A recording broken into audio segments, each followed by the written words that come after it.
There's a conversation that happens at some point in your 30s that feels more uncomfortable than it should. You're talking with your parents about retirement, maybe they're retired already or close to it, and they're giving you advice, well-meaning, loving advice about how to prepare for your future. Work for a good company, stay loyal, max out your 401k, buy a house, keep your head down, retire at 65 with a pension and Social Security. And as you're listening, nodding politely, there's this growing awareness that what they're describing doesn't exist anymore. The pension is gone. Social Security might not be there at full strength. Company loyalty doesn't buy you anything except missed opportunities elsewhere. And the retirement they achieved by following those rules isn't achievable for you by following the same path. My name is Anderson, and I need to show you why the retirement playbook that worked for your parents will destroy you if you try to run it yourself. Here's what your parents' generation believed because it was true for them. Get a stable job, work for 30 years, contribute to your retirement account, trust that your employer and the government will take care of you, and at 65, you'll have a pension plus Social Security that covers your lifestyle. That was the deal. That was the social contract. And for millions of people born between 1945 and 1965, it actually worked. They retired comfortably. They had guaranteed income. They didn't have to worry about outliving their money because the checks kept coming regardless of market performance. But here's the truth that changes everything. That system is gone, and it's not coming back. Think about what your parents had that you don't. Most of them had defined benefit pensions. The company promised them a specific monthly payment for life based on years of service and final salary. They didn't have to manage investments. They didn't have to worry about sequence of returns risk or withdrawal rates. They just worked, retired, and got paid. And on top of that, Social Security was robust. The ratio of workers to retirees was healthy, the trust fund was solid, their combined pension and Social Security often replaced 70 to 80% of their working income. Now, look at your situation. No pension. Your employer offers a 401k with maybe a 3% match if you're lucky. All the investment risk is on you. All the longevity risk is on you. Social Security might still exist when you retire, but the benefits will likely be reduced, the retirement age will probably be higher, and it'll replace maybe 30 to 40% of your income instead of the 50% your parents got. You're not getting the same deal.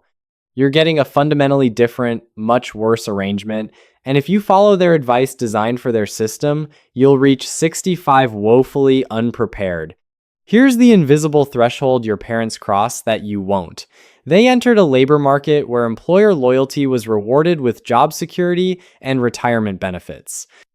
Staying at one company for 30 years meant you got a pension that increased with every year of service. That created a financial architecture where their job was wealth-building infrastructure. Every year they stayed, they earned another year of guaranteed retirement income. Their career wasn't just salary. It was deferred compensation in the form of future pension payments. But you entered a completely different market, one where staying at the same company for 30 years is financial malpractice, where the only way to get significant raises is to change jobs every 3 to 5 years, where employers offer nothing but a paycheck and maybe some equity that might be worth something if you're lucky. Your job isn't building deferred retirement income, it's just exchanging time for money.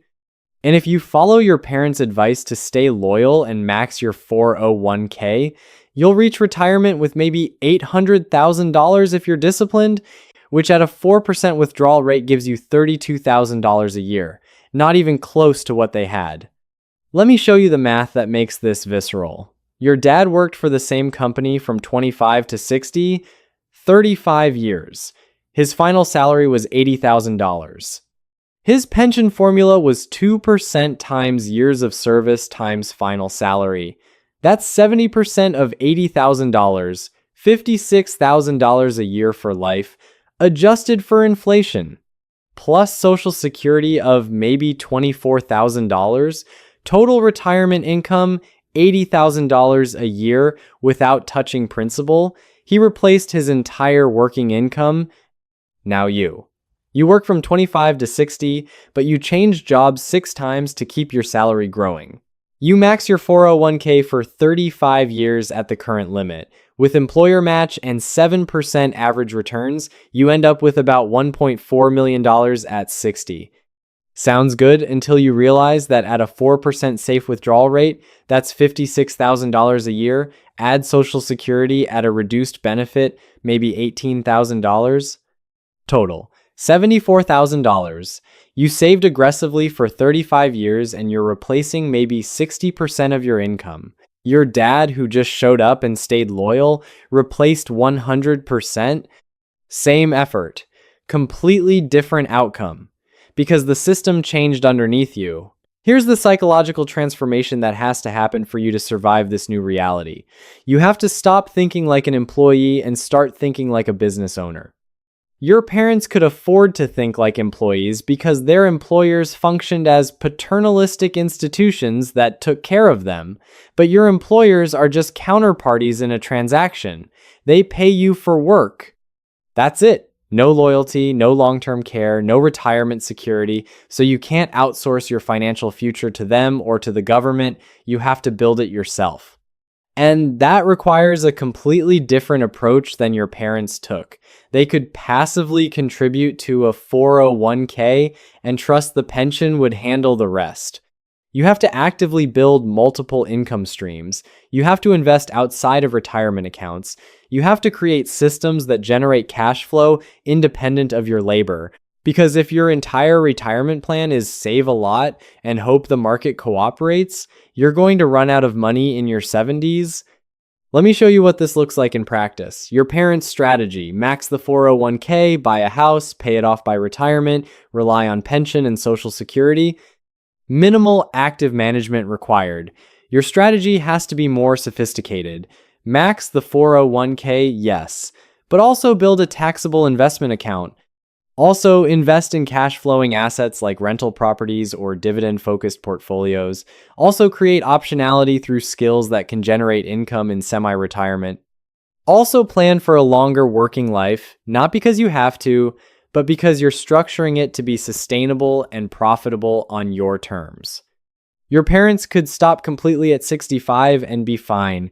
You need to design a transition where work becomes optional in your 50s, but remains possible and attractive because you've positioned it correctly. Here's the identity shift that separates people who will thrive under the new rules from people who will struggle following the old ones. You have to stop seeing retirement as a cliff where you work full-time until 65 and then stop completely. That model worked when pensions and robust Social Security caught you at the bottom, but without that safety net, the cliff is just a fall.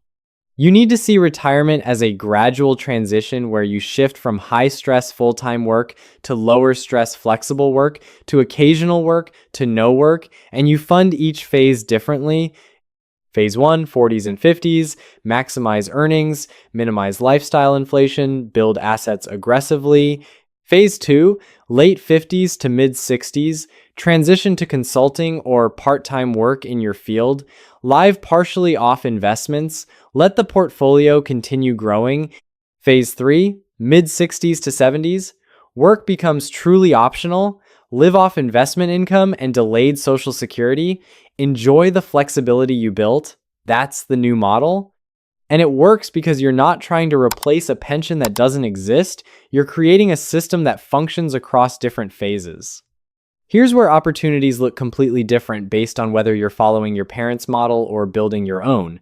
Your parents saw job changes as risky. Stability was the goal. But in the new economy, job changes are how you increase earning power.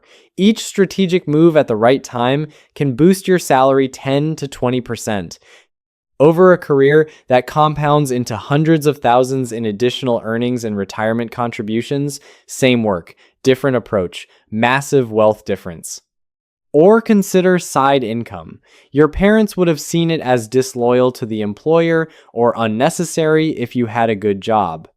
But side income, built strategically in your 30s and 40s, can become primary income in your 50s and 60s. It gives you the option to leave corporate work earlier because you've built alternative revenue streams. That's not possible if you follow the old playbook of loyalty to one employer. Now, let me give you the big decision that destroys people who try to follow their parents' advice in a world where it doesn't apply. They prioritize company loyalty over market value. They stay at jobs 5 or 10 years longer than they should because that's what their parents taught them. And every year they stay, they're earning below market rates. That gap between what they're paid and what they could earn elsewhere compounds into massive lost wealth. If you're making $90,000 at a job you've been at for 8 years, but you could make $115,000 if you moved, that $25,000 gap isn't just 1 year of lost income. It's lost 401k contributions, lost investment growth, lost opportunity to compound at a higher base salary. Over 10 years, that one decision to stay loyal cost you close to $400,000 in lifetime earnings and retirement savings. Your parents' advice to stay and be loyal made sense when loyalty was rewarded with pensions. Now it's just leaving money on the table. Here's the career power shift that happens when you abandon the old loyalty model and embrace strategic mobility. You build leverage. You're not desperate to keep your current job because you know you can get another one at equal or better comp. And that knowledge changes how you negotiate, how you handle workplace conflict, how you set boundaries. You're operating from choice, not fear, and employers sense it. Paradoxically, you become more valuable when you're less attached. But if you follow your parents' advice to put your head down and be grateful for your job, you signal that you're trapped. And trapped employees don't get promoted or paid well. They get taken for granted. Now, let me give you the warning that destroys even people who understand the system has changed. They abandon their parents' advice, but don't replace it with anything coherent. They job hop randomly instead of strategically. They avoid retirement savings because the numbers feel hopeless. They chase trends instead of building foundations. And they end up worse off than if they just followed the flawed traditional path, because at least the traditional path, even if inadequate, was a path. What you need is a new playbook. Not chaos, not nihilism, but a structured approach designed for the economic reality you're actually in. Maximize earning power through strategic career moves. Save aggressively, but across multiple account types, retirement, taxable, real assets. Build income streams outside your primary job. Plan for a longer working life, but on your terms. Create flexibility and optionality at every stage. That's the framework that works now. Here's the thing about opportunity costs that your parents never had to consider. They could afford to be passive with their careers because the system took care of them. But every year you're passive. Every year you don't optimize your earning or your investing or your skill development is a year you can't get back. And the compounding you lose is permanent. Your parents could coast because they had guaranteed retirement income. You can't. Every decision matters. Every year counts. The stakes are higher for you than they were for them. So here's what I want you to take from this. Your parents' retirement advice isn't bad because they're wrong or out of touch. It's bad because it was designed for a system that no longer exists. They had pensions, you don't. They had robust social security, you won't. They could stay loyal to one employer and be rewarded, you'll be penalized. The rules changed. And following their playbook in a different game guarantees you'll lose. But that doesn't mean retirement is impossible. It means you have to design it yourself instead of letting corporations and the government design it for you. You have to be more strategic with your career, more aggressive with your savings, more diversified with your income, more intentional with your timeline. It's more work than what your parents had to do, but it's the only path that works. You have time right now to build this new model, not unlimited time, but enough. Enough to make your next career move strategic instead of reactive. Enough to start building investments outside your 401k. Enough to develop skills that could generate income independently. Enough to stop expecting the old system to save you and start building the new one that will. And 30 years from now, when you're in your 60s, living on your terms with income from multiple sources you built yourself, when you realize you didn't need a pension because you created something better, When you understand that rejecting your parents' advice wasn't disrespectful but necessary, you're going to remember this moment. The moment you learned the old rules don't apply anymore, and the moment you decided to write new ones that actually work. My name is Anderson. Thanks for listening, and I'll see you in the next video.